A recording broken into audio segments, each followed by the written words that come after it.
Fewer than 4% of adults in Wuhan, China, tested positive for antibodies against COVID-19, putting the possibility of countries developing herd immunity against the virus without a vaccine in doubt. But their bodies now can quickly produce antibodies specific for COVID. If you test yourself for polio, you won't have antibodies either. Fuck this inflammatory and ignorant headline. I'll preface this by saying that I am not a proponent of the no intervention/herd immunity approach. I think vaccines are what'll help us get out of this situation, and flattening the curve in the meantime is the way to go. That being said, I'm not sure the article or the study cited make a good point as to why herd immunity cannot be achieved. In Wuhan, the virus was contained and essentially eliminated by very strong lockdown measures, to the point that COVID-19 clinical trials had to be prematurely stopped due to a lack of patients to enroll way back in April. Though Wuhan was hard hit, I don't think a significant proportion of the population was infected in the first place. It's not too surprising that their antibody tests are coming back positive in such a small proportion.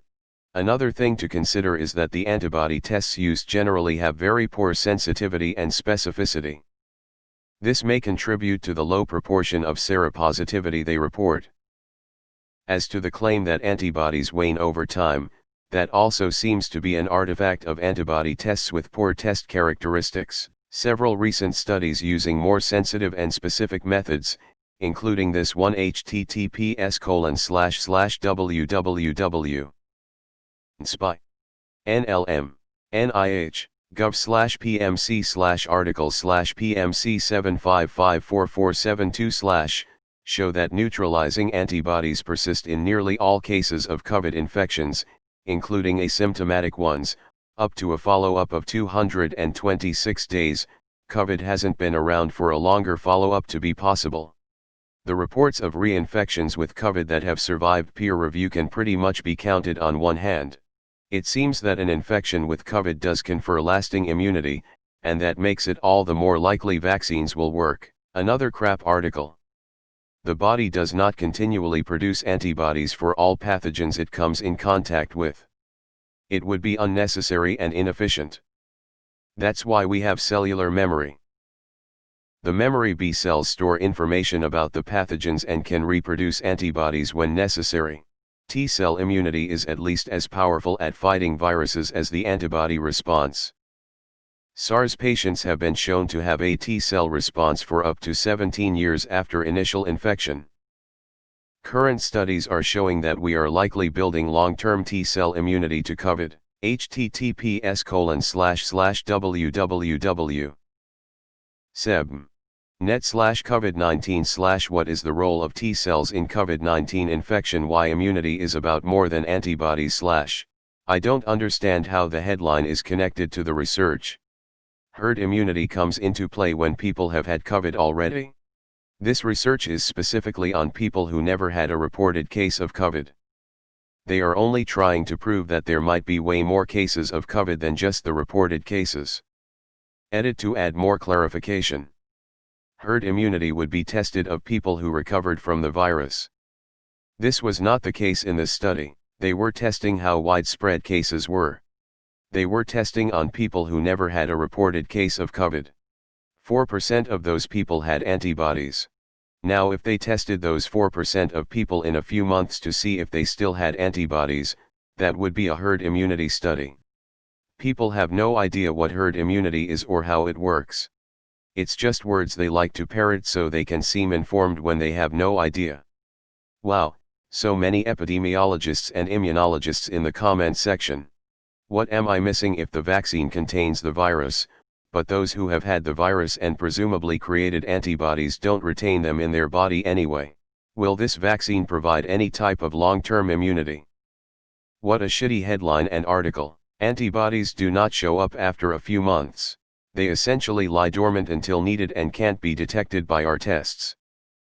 Herd immunity is nearly always used in the context of vaccinating sufficient people so that those who haven't or can't be vaccinated are still protected from the spread of the disease. I find it thoroughly depressing that the phrase is now being used to mean, We actively want to let so many people get sick and or die that eventually enough people will be immune to it so that those who haven't had it are protected. That is not the way we should ever approach an epidemiological disaster. Pardon the pun, but this shit is sickening. Why on earth does the media still keep talking as if antibody presence is the only determinant of immunity? Of course 6 months after the outbreak people's antibodies will be fading. That's to be expected. Doesn't mean they can't be produced again quickly upon exposure, and also doesn't mean many other aspects of the immune system aren't at play too. Ridiculous. Aren't we seeing a serious drop of antibodies in just a couple of months after infection? That T cells are able to quickly generate antibodies as needed? A vaccine is the obvious choice here, as achieving traditional herd immunity would cause unnecessary death and suffering, but this article seems to be misleading. Serious question. Total case in China are 85,000 officially. Wuhan has 11 million inhabitant.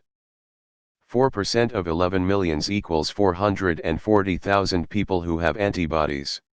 If there are only 85,000 official cases in China since October 2019, how is it that 440,000 have antibodies? IIRC, 60 to 75% of the population needed to be infected in order to develop herd immunity according to Western virologists. Can someone help me understand, because the only logical explanations would be that China severely misreported the cases and downplayed the COVID crisis. Does anyone remember the people collapsing in the streets back in Jan in Wuhan? What happened to that? We haven't seen any comparable scenes anywhere else. Herd immunity should not be discussed outside the context of a vaccine. If an effective vaccine becomes available, it is by far the better option to protect the population from a future epidemic. You can't rely on immunity from a past epidemic alone when there is evidence of reinfection. The virus may be able to mutate, which is plausible, looking at other coronaviruses, and kids and immunocompromised people are still at risk. Also, like the article touched on, it's difficult to accurately estimate seroprevalence. Source: am an actual ID epidemiologist. The fact that stuff like this is even upvoted on Reddit truly makes me worried for us all. All of these reports should be fact-checked against other research. Herd immunity is a stupid fucking concept to be throwing around for COVID. The only way you're gonna end up with 80 to 90% of the entire population infected and survives. That's 260 to 297 million Americans who will have to be infected. Looking at the fatality rate, that's 1.7 million Americans dead. This is a stupid ass plan. I know I used to have the antibodies, but now I don't. I was donating plasma for COVID patients, and after a few months they told me not to come anymore because my antibodies are gone. Antibodies don't determine immunity, they mark that your body is actively fighting off the virus or recently fought it off.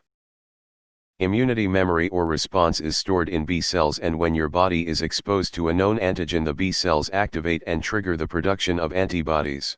A lack of antibodies just means your B cells haven't recently been exposed/activated. It doesn't determine immunity one way or the other.